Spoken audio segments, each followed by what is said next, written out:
एक ऐसे पुलिस वाले की संजय दत्त ने रोल अदा की है, तो वो आपको पता है कि वैसे आपका चौधरी असलम साहब के हवाले से क्या टेक है, क्योंकि उनको भी बहुत नेगेटिव दिखाया गया एसपी साहब को इस फिल्म के अंदर। वो मैं समझता हूँ कि वो नेगेटिव नहीं था, नेगेटिव दिखाया गया वो क्राइम जब हम लोग ऑपरेशन कर रहे थे अगेंस्ट क्रिमिनल्स गैंग वॉर, तो उस वक्त भी लीडिंग फ्रॉम द फ्रंट उस वक्त चौधरी असलम था।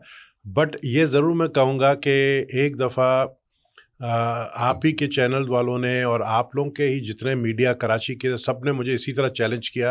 उस वक्त लियारी में बहुत ज़्यादा ये चील चौक का ऑपरेशन चल रहा था चौधरी असलम वाला, तो बोला आप लियारी के एमएनए, आप लियारी नहीं जा सकते हैं, तो फिर हम कैसे अंदर जा सकते हैं। मैंने कहा चलो मैं तुम लोगों को ले जाता हूँ। तो मैंने चौधरी असलम को कहा अपने फोर्स तैयार करो, और मैंने आईजी को कहा मैं लियारी में एंटर कर रहा हूँ। चौधरी असलम आया और मेरे साथ हम लोग निकले, और वो है अगर आप यूट्यूब में जाएं, वो वाइस के नाम से जो अमेरिकन एक चैनल है या वो बट वो बहुत मशहूर है, vice street of Lyari, streets of Karachi, वो उस पर दिखाया है। तो जब हम वहाँ पर गए जहाँ पर आग लगी हुई थी, जहाँ पर रोड बंद किए हुए थे, और जहाँ पर सामने रॉकेट लॉन्चर्स लेकर जो है वो गैंग वॉर के लोग लड़के खड़े हुए थे, तो चौधरी असलम ने मुझे कहा सर आप अपनी गाड़ी में बैठे और मैं पीछे फोर्स के साथ आ रहा हूँ। लेकिन जब मैं वहाँ पे पहुँचा तो मैंने पीछे मुड़ के देखा, मुझे कोई पुलिस नजर नहीं आया। तो लेकिन मैं फिर भी मैंने कहा चूंकि मीडिया मेरे साथ थी, अगर मैं भी पीछे रिवर्स करके निकल जाता तो मीडिया उल्टे, तो मैं वो आप प्लीज दिखाना, क्योंकि ये सिर्फ बातें मैं नहीं कर रहा हूँ, वो वीडियो है, वो है वीडियो में भी आपको। वो मैं एंटर हुआ वहां से, एंटर हुआ, मेरे साथ सिर्फ एक मोबाइल थी पर्सनल जिसमें मेरे अपने लड़के थे, वो उतरे, उन्होंने वहां से जला हुआ खंबा जो जल रहा था जिससे रोड ब्लॉक किया था वो हटाया, and we entered that area, और किसी को हिम्मत नहीं हुई सामने आने की। एक चीज मैं आज आपको बता दूं, जो जितना बड़ा क्रिमिनल है ना, वो सबसे बड़ा जो है डरपोक होता है। क्रिमिनल सबसे बड़ा डरपोक होता है, वो हमेशा डरता रहता है और इसी डर में मारा जाता है, कहीं पकड़ा ना जाऊं, मारा न जाऊं, पकड़ा ना जाऊं। तो हमने तो बड़े बड़े नाम जो है ना, जो बड़े बड़े नाम है उनको भागते हुए देखा है, बड़े बड़े नाम को भागते हुए देखा है। 2008 के इलेक्शन में, ये मैंने शायद कभी किसी को बताया नहीं, 2008 के इलेक्शन में एक रैली हमारी थी, निकली, तो उसमें सिर्फ उस रैली में हजारों लोग थे, हमारे साथ हजारों पब्लिक साथ जा रही थी। अच्छा।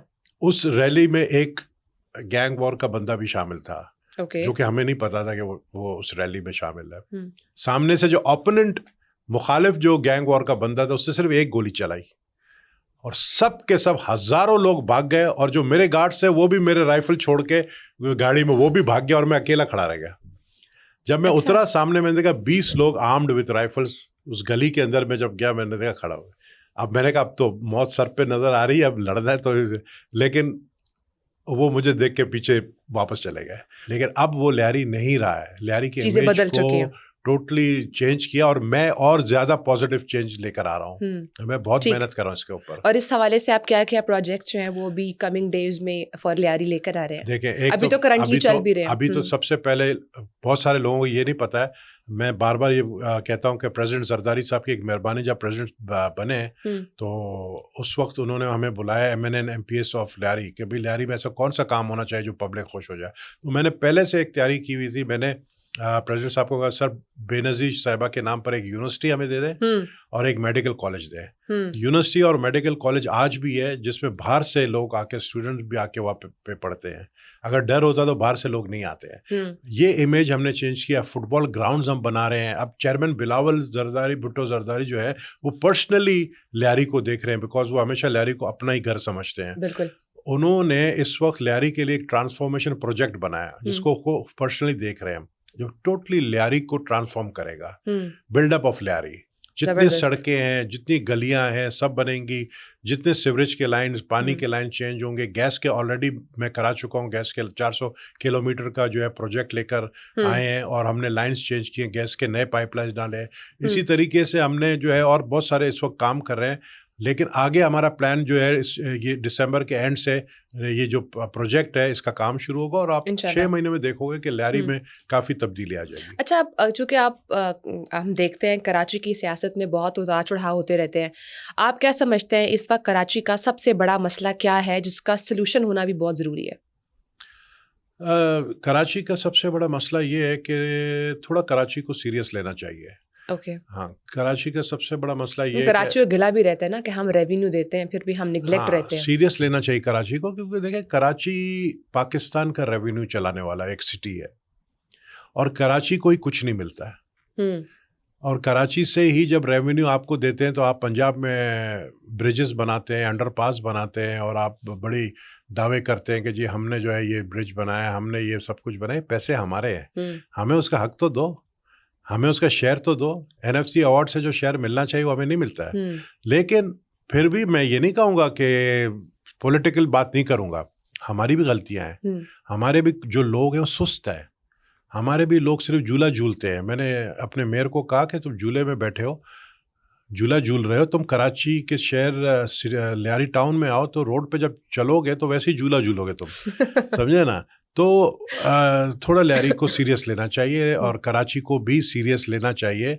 हमारे जो जो जो चला रहे हैं कराची को, जो मैं तो देखे ना एक MNA हूँ बेचारा सा लियारी का सिर्फ, समझे ना, लेकिन वो बेचारा सा MNA सिर्फ लियारी के लिए बात करता है। टिकटॉक अकाउंट देखते हैं बेचारे तो आप बिल्कुल भी नहीं, जिस तरीके से आपने टिकटॉक अकाउंट के ऊपर एक्टिव है वैसी गाड़ियां सारी आपकी अपनी है जो हम देख रहे होते हैं। मैं आज आपके सामने सच बताऊंगा, मैं जो गाड़ियां मैं दिखा रहा हूँ वो गाड़ियां मेरी अपनी नहीं है, वो तो होंगी एक दो तीन एंटीक्स गाड़ियों का शौक है मुझे, मैंने रखा हुआ है।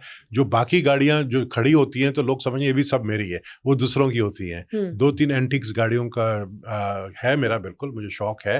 मुझे जीप का शौक है, मैं शिकारी बनता हूँ, मैंने 4 व्हील ड्राइव जीप्स बनाए हैं। अच्छा, जबरदस्त। पहाड़ों पे घूमता हूँ तो वो शौक travelling. I love mountain. Okay. हाँ, I love desert, I love hunting, I तो लव टू सोलो ट्रिप्स पर जाते हैं या नहीं दोस्तों के साथ जाता हूँ। okay. बट मैं हमेशा अभी भी 2 दिन पहले मैं पहाड़ों से आ रहा हूँ। अच्छा, जबरदस्त। तो मुझे पहाड़ों में रहना पसंद है। अच्छा, नाइस। लेकिन आप फिर कराची जैसे शहर में कैसे रह रहे हैं? कराची तो हमारा दिल है ना। कराची का जो अगेन जिस लियारी का इमेज खराब किया गया, कराची का भी इमेज, वो हमारे जो पॉलिटिकल ओपोनेंट्स हैं, खासकर जमात इस्लामी का मैं नाम लूंगा और MQM का नाम लूंगा। MQM को तो देखे ना, MQM को तो मुझे सिर्फ हंसी ये आ रही है कि MQM को तो कराची कभी वो ओन करते थे जबरदस्ती की बुनियाद पर। सर, अब तो कामरान टिसोरी साहब को हटाने की बातें चल रही हैं, 1-2 दिन से दोबारा बाज़गश्त गर्म हो गई है, इस हवाले से कोई अपडेट है वैसे? कामरान टिसोरी को पता है कि वो उसको जाने वाला है। ओके। तो उसको जब पता है तो वो हमेशा कुछ ना कुछ नया जो है ना वो ड्रामा करके लेकर आता है, कुछ ना कुछ नया चीज़ें जो लोगों को, और उसके पास है क्या, सारा दिन वो बैठा हुआ है अपने गवर्नर हाउस के अंदर और फॉरेन डिप्लोमेट्स जो हमारे एक मिडल ईस्ट के जो है कॉन्सल जनरल, सारा दिन वो उसके साथ बैठा होता है और वो सब चीज़ यही दिखाता है कि देखो मैं कितना एक्टिव हूँ, कितना ये काम गवर्नर का नहीं है, गवर्नर MQM का नहीं है। ये भी मैं आज आपको बता दूँ, जो MQM वाले बोलते, ये जो गवर्नर है ना अभी कामरान, जो MQM का, ये MQM का नहीं है गवर्नर। अच्छा, किसका है? ये MQM, ये फारूक सत्तार से पूछो ना किसका है, आपको बताएगा फारूक सत्तार। फारूक सत्तार हमारा जो है ना बेचारा बड़ा मजलूम शख्स है। अच्छा। क्योंकि फारूक सत्तार का उरूज भी मैंने देखा है और जवाल भी देखा है, बड़ा मजलूम है वो इस वक्त। और फारूक सत्तार जिसको कामरान टिसोरी से हाथ नहीं मिलाता था, अब वो कामरान टिसोरी जब है वो माइक के सामने खड़े होकर बात करता है तो फारूक सत्तार साइड में खड़ा होता है। तो कहते हैं ना कि कभी कभी शेर को भी मजबूरी में सर्कस में काम करना पड़ता है। तो फारूक सत्तार वो मजबूरी वाला शेर है जिसको अब सर्कस में काम करना पड़ रहा है।